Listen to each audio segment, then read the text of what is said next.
indo uma geração onde a fome vai aumentar, a sede vai aumentar e os ceifeiros vão ter que se levantar, porque a colheita vai acontecer. E a Bíblia diz que nós somos os trabalhadores. A Bíblia diz que os trabalhadores, os ceifeiros são povos. Ei, você que tem um chamado a ceifar, que tem um chamado a colher, é hora de se posicionar e se levantar, porque eu já estou profetizando na sua vida.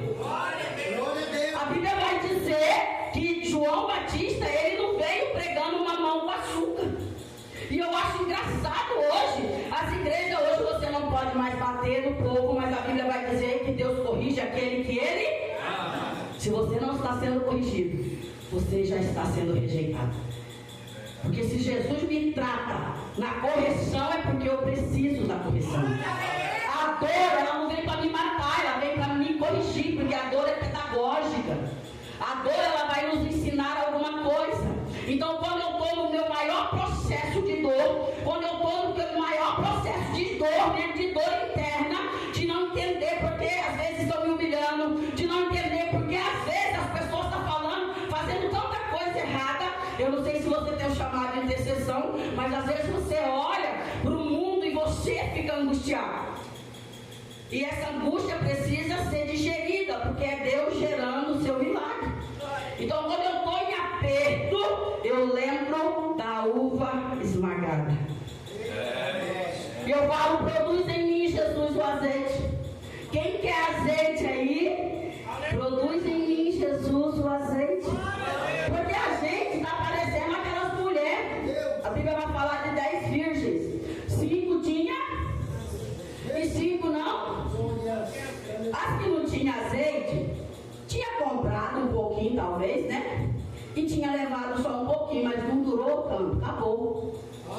E aí elas vão lá pedir para quem tem azeite. Mas aí eu quero te dizer e quero te profetizar na sua vida essa noite. Você é um recipiente de azeite. Deixa Jesus te encher, não só no culto. Deixa Jesus te encher no banheiro. Deixa Jesus te encher na cozinha. Deixa Jesus te encher no seu quarto. Deixa Jesus te encher em casa. Porque você vem para cá com azeite. Já pensou se o noivo vem hoje para arrebatar sua noiva? Para mandar como você está? Como está as suas vestes? Hoje o culto já falou dessa forma. O culto começou já te perguntando como é que está. Achei interessante quando o pastor Lino veio aqui na frente, que ele falou das vestes do ladrão. E eu falei, Jesus, ele vem como ladrão. Eu não estou chamando ele de ladrão, a palavra vai falar que ele vem como ladrão. Só que aí o Espírito Santo soprou no meu coração e ele disse assim, o que o ladrão leva? O que você tem de pior, o que você tem de melhor. Então Jesus, quando ele aparecer na minha vida e na sua vida, ele não quer resto, ele não quer bagaço, ele não quer um tercinho do seu tempo, ele quer o seu melhor vinho. E o que você tem para oferecer para ele nesta noite? Quando ele vem, quando ele chega, é no repente. Jesus pode chegar para mim, para você agora esta noite. Jesus nesse culto pode pegar você por dentro e virar uma chave. Jesus, na hora que você estiver indo embora, ele pode aparecer em você e te arrebatar. E o que você tem para oferecer para ele? Como está as suas vestes? Como estão os seus frutos? Pode ver que aqui a palavra tem tudo a ver. Quando começou o culto, eu falei, uau, o Senhor já está falando. E então João Batista, ele vem depois de um tempo de sequidão. João Batista aparece depois de um tempo de silêncio. E o homem mais ungido depois de Jesus para mim foi ele. Cara, a Bíblia vai me dizer que quando Maria chega perto de Isabel, João Batista pula dentro do ventre da mãe dele. Uau! O homem era ungido dentro do ventre da sua mãe, pastor João. Os crentes desse tamanho têm dificuldade de pular na igreja. E o bebezinho, que era um fetinho de 6 meses, acho, pula na presença de Jesus. Temos que aprender com João Batista. Quando eu estava em formação, na pressão, eu falava, Deus, eu quero Batista e como Elias. Eu já preguei logo os guri grandes da Bíblia. Só que tem preço para pagar. Porque apontar dedo na cara de fariseu e de saduceu não é para qualquer um não, meu irmão. João Batista, pá, dedão, ó. Arrependei-vos. Sabe quem era fariseu e saduceu? Eram os líderes da palavra. Eles conheciam a Bíblia de Gênesis a Apocalipse. E João Batista surge no meio do deserto. João Batista foi o primeiro pregador após 400 anos de silêncio de Deus. João Batista, ele não veio pregando um mamãozinho com açúcar, não. Ele já chegou chegando e virou assim lá: arrependei-vos, porque é chegado o reino de Deus. Outra coisa que a igreja fala pouco, o reino. E eu acho engraçado, pastor Isaura, que João Batista vem na frente falando para a igreja: ei, arrependei-vos, porque é chegado o reino de Deus. E quem está vindo na direção dele? Jesus. Uau! Jesus vindo na direção dele. Você vai ver no capítulo 2, quem batiza ele é João Batista. Ele estava pregando arrependimento com uma porta chegando perto dele. Ele estava dizendo: arrependei-vos, mas ele não sabia que a porta estava chegando. Ele não tinha visto Jesus aí. Arrependei-vos, porque é chegado o reino de Deus. Eu imagino que naquele momento o céu todo se abre, Jesus vai se aproximando, e conforme Jesus vai se aproximando, pastor João, eu acho que aquele ambiente vai tomando todinho de glória, porque a Bíblia vai dizer que ele reconhece Jesus na hora. Ele viu Jesus quando ele tinha 6 meses na barriga. Eu não sei quantos anos João já tinha aqui, já é mais de 30. E ele reconhece Jesus na hora. Tem crente que está na igreja tem não sei quantos anos e não consegue ainda reconhecer a presença do Deus que ele diz servir. Nós temos que ser mais atentos, irmão. Nós somos chamados para andar com Deus.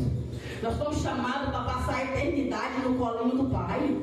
Nós somos chamados a deitar no colo dele e falar o que a gente quer. Ele te dá a oportunidade de chorar suas dores, chorar suas mágoas.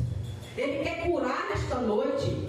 Ele quer curar o seu coração, os seus traumas de infância, de passado. Muitas vezes viemos para a igreja e voltamos da mesma forma. Parece que a gente vem e deposita o fardo, quando acaba o culto, pega o fardo e leva de volta.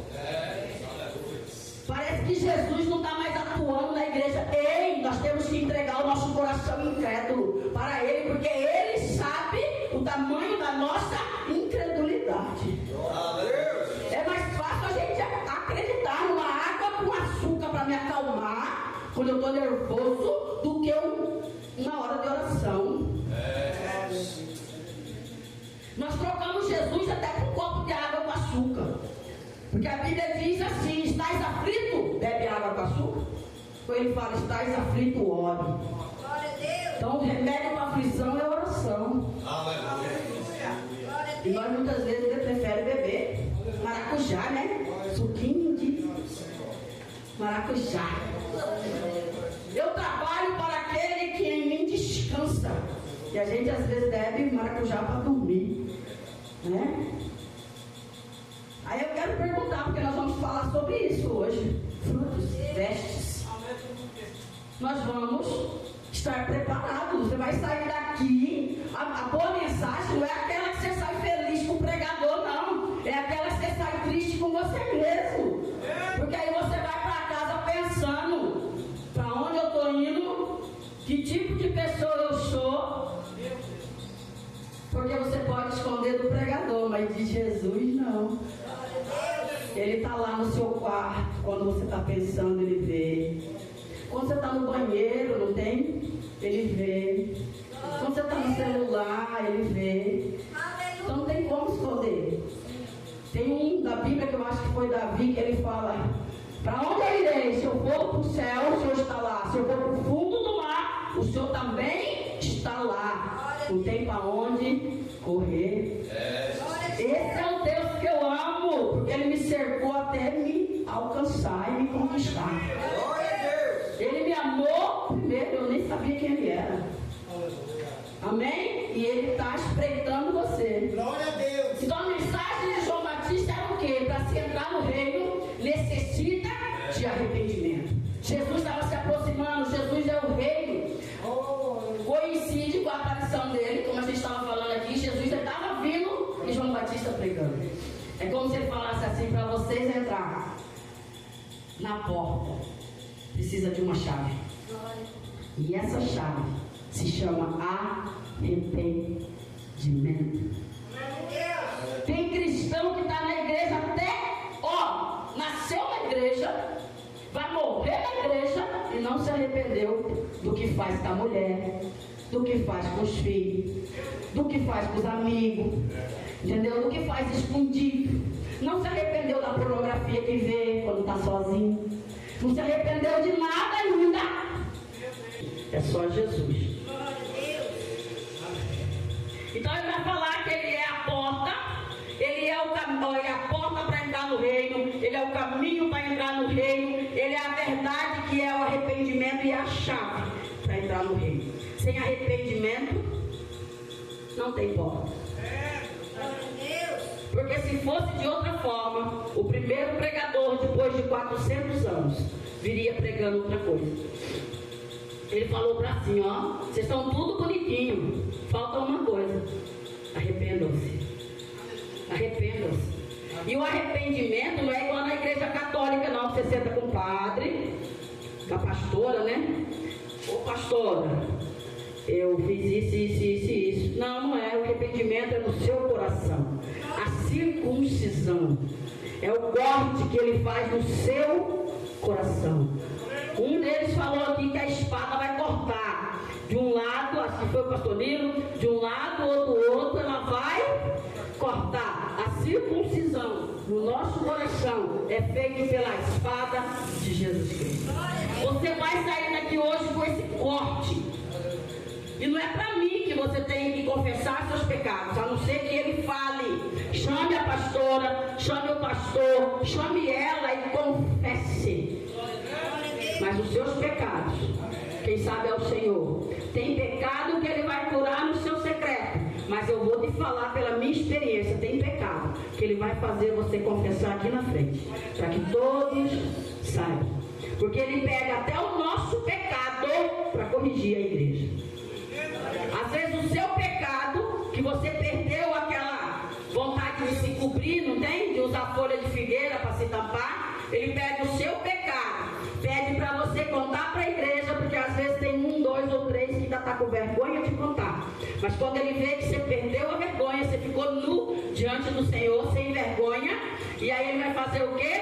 Ele vai tocar neles também, para vir aqui falar. A Bíblia diz: confessai os vossos pecados uns aos outros. Isso é cura para a igreja, tá, gente? Esse trabalho de libertação é cura para a igreja. Muitas igrejas hoje estão adoecidas porque a gente pega o nosso cocô e esconde debaixo da nossa cama, para ninguém ver. E a gente convive com aquele cocô, a gente convive cagado o resto da vida por vergonha de contar o cocô na igreja. A igreja é lugar de depositar fardos pesados. A igreja é lugar de depositar pecados. A Bíblia diz que Jesus levou os nossos pecados, então a gente tem que vir entregar na cruz.